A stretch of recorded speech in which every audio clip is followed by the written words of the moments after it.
Hello and welcome. Today we're diving into the world of kidney diseases to explore post-infectious glomerulonephritis, often shortened to post-infectious GN. This is a condition where the kidney's vital organs responsible for filtering waste from our blood become inflamed and damaged following an infection.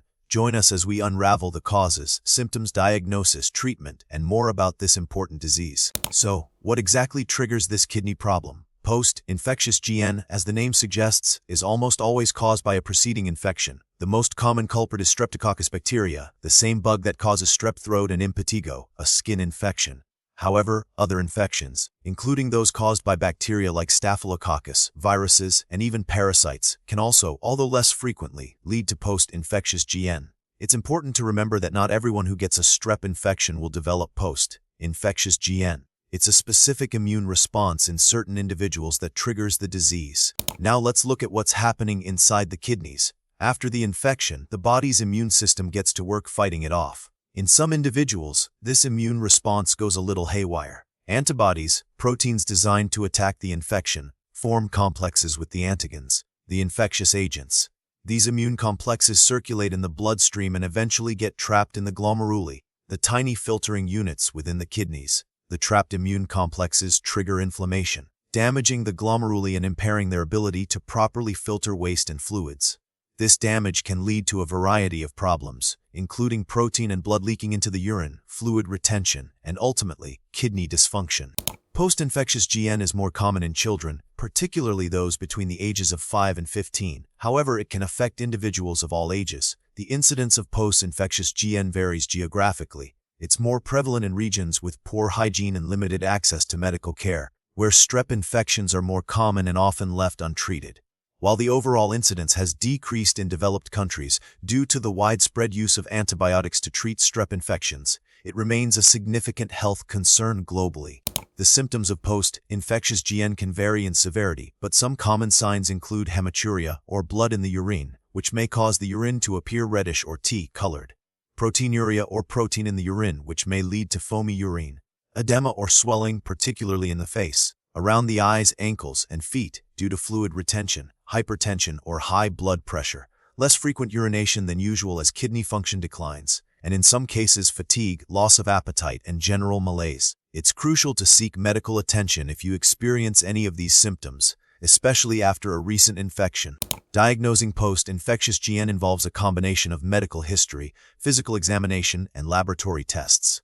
The doctor will inquire about recent infections, particularly strep throat or skin infections. A urine test will be performed to check for blood and protein in the urine. Blood tests will be done to assess kidney function, electrolyte levels, and the presence of antibodies related to strep infections, such as anti-streptolysin OASO titers. In some cases, a kidney biopsy may be necessary to confirm the diagnosis and assess the extent of kidney damage. During a kidney biopsy, a small sample of kidney tissue is taken and examined under a microscope.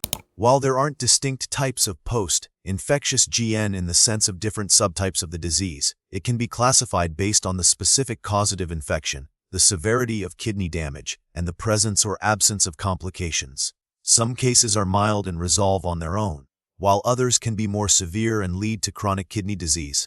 The treatment for post-infectious GN focuses on managing symptoms, controlling inflammation, and supporting kidney function while the body heals. Antibiotics are used to eradicate any remaining infection. Diuretics, or water pills, may be prescribed to reduce fluid retention and swelling. Antihypertensive medications are used to control high blood pressure. In severe cases, temporary dialysis may be necessary to remove waste products and excess fluid from the blood until the kidneys recover. A low-salt diet is usually recommended to help manage fluid retention and blood pressure. Corticosteroids or other immunosuppressant medications may be used in certain cases to reduce inflammation, especially if the disease is severe or not responding to other treatments. It's important to follow the doctor's recommendations carefully and attend all follow-up appointments. The best way to prevent post-infectious GN is to prevent the infections that cause it. This includes practicing good hygiene, such as frequent hand washing, especially after being in public places or after contact with someone who is sick. Promptly treating strep throat and skin infections with antibiotics, as prescribed by a doctor, is also crucial. Completing the full course of antibiotics, even if you start feeling better, is essential to eliminate the infection completely and prevent complications. The prognosis for post-infectious GN is generally good, especially in children. Most children recover completely within a few weeks or months. However, in some cases, particularly in adults, post-infectious GN can lead to chronic kidney disease or even kidney failure. Regular follow-up with a doctor is important to monitor kidney function and detect any potential complications early on. Research is ongoing to better understand the immune mechanisms involved in post-infectious GN and to develop more targeted therapies. Some recent studies are exploring the role of specific immune cells and inflammatory mediators in the disease process, which may lead to new strategies for prevention and treatment.